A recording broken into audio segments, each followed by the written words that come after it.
इसलिए कांग्रेस हमें दिए है, कांग्रेस को बहुत कुछ है, इसलिए अभी हमें लेना चाहिए, लेने का मौका है।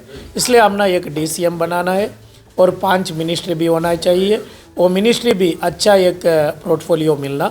अपने जुर्मों को, अपने बदउनवानियों को छुपाने का एक तरीक़ा है शाफी सादी का। कर्नाटक में कांग्रेस के भारी अक्सरियत के साथ इक़्तिदार पर आने के साथ ही मुख्तलिफ हलकों से वजारत का मुतालबा शिद्दत इख्तियार कर गया है। कर्नाटक सुन्नी उलमा बोर्ड की तरफ से गुज़िश्ता रोज़ एक अखबारी कॉन्फ्रेंस में कांग्रेस से यह मुतालबा किया गया कि 5 मुसलमानों को वजारत दी जाए और 1 को नायब वज़ीर आला बनाया जाए। सुन्नी उलमा बोर्ड की इस अखबारी कॉन्फ्रेंस में वक्फ बोर्ड चेयरमैन की मौजूदगी कई हलकों में सवालात का सबब बनी हुई है। वक्फ बोर्ड चेयरमैन, जिनका ताल्लुक़ साबिक़ हुक्मरान पार्टी बीजेपी से रहा है, उनका तखर्रुर बीजेपी के दौरे इख्तिदार में हुआ और जब उन्होंने ओहदा संभाला, बीजेपी के 2 सीनियर वज़रा ने वक्फ बोर्ड पहुंचकर इन्हें मुबारकबाद दी। इन वज़रा की हिदायत पर इन्होंने वक्फ बोर्ड के कई फ़ैसले लिए। अब कांग्रेस हुकूमत आई है तो वजारत की तश्कील के मामले में इनका क्या रोल है, इस पर कई हलकों में सवाल उठ रहे हैं। सीनियर कांग्रेस रहनुमा KPCC general secretary Mohammed Ubaidullah Sharif ने शाफी सादी की तरफ से कांग्रेस क़यादत से मुतालबे को नाजायज़ करार दिया और कहा कि बीजेपी से ताल्लुक़ रखने वाले वक्फ बोर्ड चेयरमैन को इस तरह के मुतालबात करने का कोई हक़ नहीं है। इन्होंने कहा कि वक्फ बोर्ड चेयरमैन वक्फ बोर्ड में अपनी धांधलियों पर पर्दा डालने के लिए रातों रात बीजेपी से कांग्रेसी बन चुके हैं। कर्नाटक में कांग्रेस के इक़्तिदार पर आने के बाद से एक हल्के की तरफ से ये मांग की जा रही है कि मुसलमानों को इतनी वजारतें मिलनी चाहिए, इतनी नुमाइंदगी होनी चाहिए। इनमें ख़ास तौर पर रियासती वक्फ बोर्ड के चेयरमैन काफ़ी पेश हैं। इस बारे में आप की क्या राय है? देखिए, मैं पहले तो आपके सालार के इस यूट्यूब चैनल से जो है कर्नाटक के तमाम शहरियों का को मुबारकबाद पेश करना चाहता हूँ और शुक्रिया अदा करता हूँ कि सब ने मिलकर जो है इस बार नफ़रत फैलाने वाली हुकूमत को ख़त्म किया और कांग्रेस को अक्सरियत से जिताया है।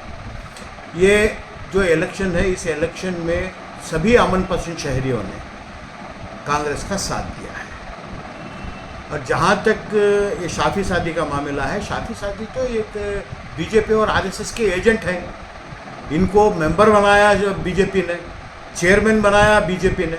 जब इनको चेयरमैन बनाया तो पहली बार बीजेपी के मिनिस्टर वक्फ बोर्ड में आए और इनको मुबारकबाद दी, गले लगाया। ये जैसे ही इनको मालूम हुआ कि कांग्रेस इख्तिदार में आ रही है तो ये बदल गए, लेकिन कभी इलेक्शन के दौरान इन्होंने किसी से ये अपील नहीं की कि कांग्रेस को वोट दिया जाए।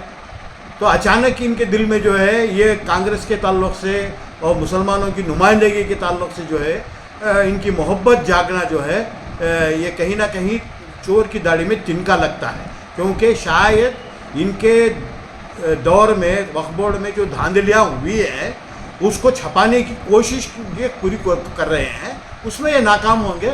इनको जो है इनका पर्दाफाश होगा और इनका इलेक्शन में वक्फ बोर्ड हो या वक्फ बोर्ड के किसी भी मेंबर ने कभी कोई अपील ओपनली नहीं की कि इसको कांग्रेस को वोट दिया जाए। और मुझे आज यह मालूम हुआ कि वक्फ बोर्ड के एक मेंबर रियाज अहमद खान जो सीनियर मेंबर हैं, सबको फ़ोन कर रहे हैं, उलमा की मीटिंग बुला रहे हैं वक्फ बोर्ड में।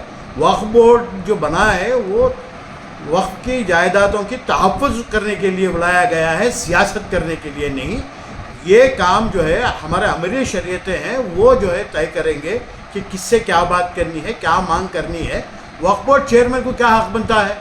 और वक्फ बोर्ड चेयरमैन शाफी सादी जो है मुसलमानों में एक डिवीज़न डाल रहे हैं। सुन्नी वक्फ बोर्ड का अलग से ऐलान कर रहे हैं, कोई और वक्फ बोर्ड से ऐलान कर रहे हैं। ये कहाँ का ये मजाक है।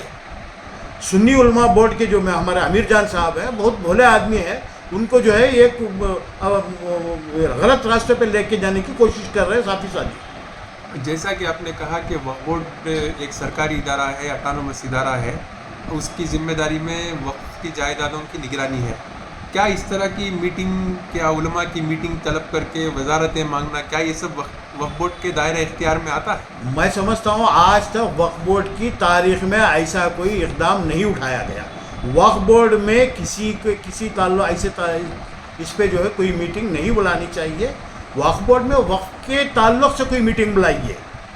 औक़ाफ़ी जायदादों को कैसा तहफ़्फ़ुज़ किया जाए, औकाफ के लिए क्या फ़ंड्स लिया जाए, उसके लिए बुला सकते हैं। किसको वजारत देना चाहिए, किसको वजारत नहीं देना चाहिए, ये जो है वक्फ बोर्ड हो या वक्फ बोर्ड के मेंबरों को, चेयरमैन को कोई हक नहीं बनता है। तो आप समझते हैं कि वक्फ बोर्ड में जो हो रहा है आजकल वो गंदी सियासत हो रही है?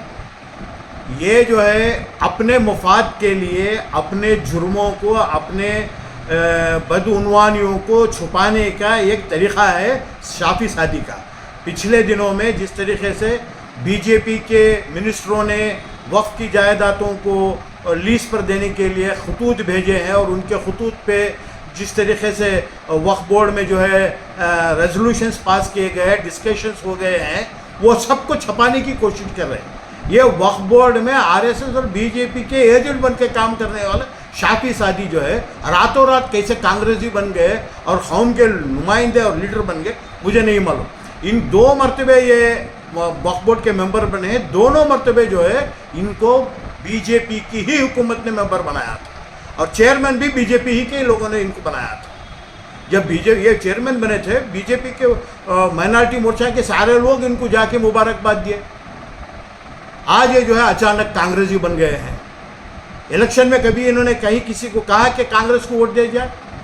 ये जो सियासत कर रहे हैं ये भी गलत है। वक्फ बोर्ड का यह काम नहीं है।